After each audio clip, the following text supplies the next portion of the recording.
بالعودة لضيفة الحلقة الثانية أطلت على الأو تي في بالسنة الأولى من عمرها بدور كاني رحمة اللبنانية الشمالية البشراوية بمسلسل جبران الملاك الثائر. سوزان نجم الدين الثائرة في كل مكان في مصر بيضة الوجه بمذكرات سيئة السمعة. سوزان نجم الدين الأمين العام المساعد لاتحاد المنتجين العرب، المنتجي المخرجي والمغني لأرض المحبة والقضايا الوطنية والإنسانية والمقدمة التلفزيونية، ضيفي بلبنان بل لبنانية بسوريا وسورية بلبنان وعربية بكل مكان. أهلا وسهلا فيك سوزان نجم الدين بالأو تي في. تقدم منك سوزان بأحر التعازي، بعرف انك خسرتي ناس بتحبيهم، شهداء يعني بالجيش، شهداء بسوريا بالاحداث اللي صارت. طمنا الاوضاع بسوريا كيف اليوم؟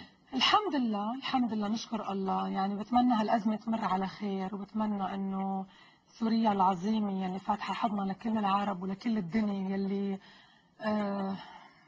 شو ما حكيت عنها قليل. بتمنى انه تمر من هالأزمة على خير وترجع اقوى من قبل باذن الله. سوزان، شفنا اذا بدك بسوريا الفنانين السوريين عكس بمصر تعاطفوا كثير مع الرئيس بشار الاسد، كان في تعاطف، موج كبير من التعاطف باستثناء يعني اصوات قليله.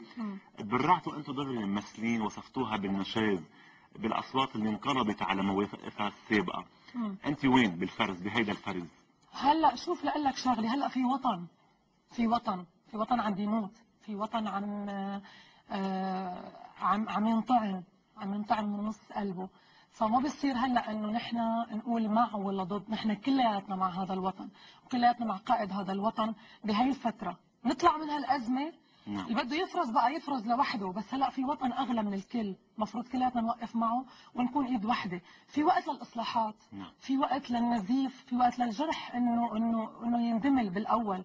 لما بيكون عندك جرح عم ينزف، اول شيء بتسكر الجرح، ما هيك؟ بعدين بتيجي بتحاسب هذا الشخص او بتحاسب هدول الاشخاص، او بتقول انا او مع او ضد. في وقت لكل شيء، وهذا الوقت هو اللي بيقرر مين الوطني ومين المان وطني، مش قصه مع شخص او غير شخص. شوف انا مع الدكتور بشار الاسد، ماني مع كثيرين من اللي حواليه، ماني معهم محيطين، ماني معهم. الحاشيه ماني معها كلها مع بعضها، لانه هن اللي خربوا البلد. اما الدكتور بشار الاسد هو انسان فعلا، انسان مثقف، انسان متواضع، انسان محب، انسان بكل معنى الكلمه، وكل الدنيا بتحسدنا عليه لهيدا الشخص. وهذا مجمع عليه كثار اللي بيلتقيوه واللي مش بيعرفوه. هو محبوب مش لانه رئيس، لانه نحن بنستحق يكون عندنا هيك رئيس، وان شاء الله الحاشي اللي حواليه هو نفسه يقدر يغير ويقدر يجيب ناس عن جد تبني البلد مش تسرق البلد. ما تستغربوا انه سوزان عم تحكي سياسي كثير باحتراف، فهي ابنة عضو مجلس الشعب ايام الرئيس الراحل جمال عبد الناصر، يعني بتحكي سياسي وعندك طموح سياسي. بعرف قلت لي مره بحوار اذاعي كان عندي بطلت هلا. كانت صديقة أصالة. بس لنصلح شغله، انه بابا ما كنت بنته لما كان ايام عبد الناصر، لسه ما كان متعرف على ماما وما كان متجوزها. لم يكن بعد الشاعرة دولة عباس اللي هي عضو اتحاد الكتاب العرب اللي هي والدتك. نعم صحيح. هذا بابا كان الله يرحمه عضو مجلس الشعب ل5-6 دورات تقريبا، كان لسان الشعب بكل معنى الكلمة، وكان جريء، وكان يدافع عن اي مواطن. معروف بابا اسمه محامي الفقراء، هو محامي وشاعر وعضو اتحاد كتاب عرب. وانت محامية الكفيفات، وقلنا عودة لهالموضوع. انا فقرة بالبرنامج كيف كنت بدنا نشوف مجموعة لك من الصور، يعني كل صورة لك جديد. فاجأتيني. انا كثير بغير شكلي على فكرة حسب اسود الشعر، اشقر، احمر، في شعر زهري. شوف هلا شوف مثلا عامل لونين، ما تستغربوا تفوقوا انه مش منتبهه، لا منتبهه، عامله اسود واحمر شوي. يعني سوزان نجم الدين مثل ما عندها ثبات بمواقفها السياسيه والانسانيه والفنيه، عندها تحولات بالشكل، بنشوفها بهالتحولات بفقرة كيف كنت.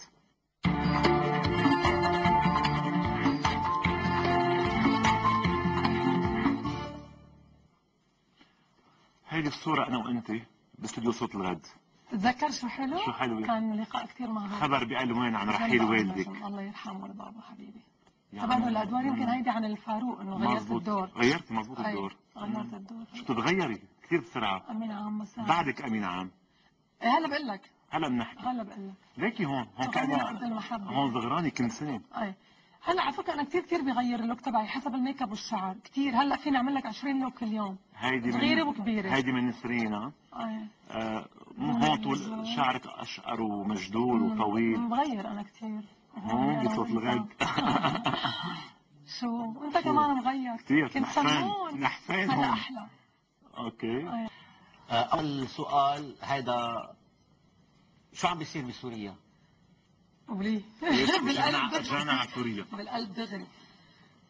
شو عم بيصير بسوريا؟ بعتقد مثل ما عم بيصير بالمنطقة العربية كلها، أكيد في مؤامرة على المنطقة العربية كقول في شرق أوسطي جديد. خلينا نقول سوريا جزء من هي الخارطة يلي بدهم يقسموها. شرق إن شاء أوسطي؟ الله طبعا خارطة شرق أوسطية جديدة، ما كنا بنعرف هيدا الشيء. بنسموها شر اوسط. شرق أوسطي لا جديد. شر الأوسط. شر أو شرق كله. وفي شر صحيح. اوسخ كمان ممكن أي. يكون. طبعا. فهو الشر عم ينصب علينا، بس ان شاء الله نحن ان شاء الله بوحدتنا هي اللي نحن كلنا بنحلم فيها، انه نقدر نتخطى هي الازمه الكبيره. بتصور تجربة سوريا بلبنان تعمل بقيت هيك ايضاح للرؤية لبعدين؟ ان شاء الله اكيد طبعا اكيد. توني، هيدا السؤال مرق. هيدا الشر.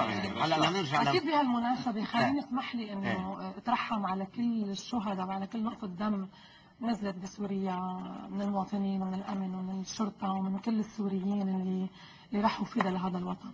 ونحن كمان نترحم عليهم كلهم سوا، واذا ما تعلموا من تجربتنا اللبنانيه بدنا نعمل. اي بتمنى انه فعلا نحن يتعلموا نتعلم. انا هي بس نقطه كثير هذا اللي كنت عم بطرحه فعلا. كثير التجربة بتمنى. طبعا. بتمنى نتعلم نحن السوريين وهلا من كل التجارب المحيطه فينا، من تجربه العراق، من تجربه لبنان، من تجربه فلسطين، من تجربه مصر، من تجربه تونس. معلش يعني اليمن، كل اليمن، يعني كل منطقه او كل بلد له خصوصيه. بصير انه نحن نعمم على الوطن العربي هيدي خصوصيه، بس واضح انه في يعني اشمعنا هلا انه الوطن العربي فاير، اشمعنا كل الدنيا هلا انه ما بقى بدهم حكامهم، اشمعنا انه بس هلا يعني هذا الشيء واضح انه في مؤامره خارجيه على هالمنطقه لحتى ياخذوا خيراتها، لحتى يقسموها، لحتى ما يكون في دوله عربيه، لحتى ما يكون في وحده عربيه، لحتى العرب ما يقبوا راسهم ما يحلموا. بس ان شاء الله نحن رح نضل نحلم ونحقق الحلم. تاخرنا ما تاخرنا بس رح يتحقق الحلم ان شاء الله. انا ما رح جاوبك سياسيا لانه انا ما بحكي سياسي، ما مش بحب. سياسي، هيدا هذا وطن. وطنيه. هيدا وطن. انا وطنيات، انا أي. ملتزم يعني بحب كل الدول ضدنا خلص اوكي. بس لبنان بس هيك لبنان بالاخر هاي بس لبنان لكل الدول العربية بقول، وللامريكان وللروس، اتركوا لنا لبنان. أيوة. هذا المنفس الوحيد أيوة. للحرية وللثقافة وللحضارة وللمعاصرة. منفس لكل العالم. لانه فيك تعيش بلبنان شو ما بدك. تنوع. بكل الطوائف، في غنى بالتنوع، وهي التنوع صح. بكل شيء عن جد. شو ما كنتوا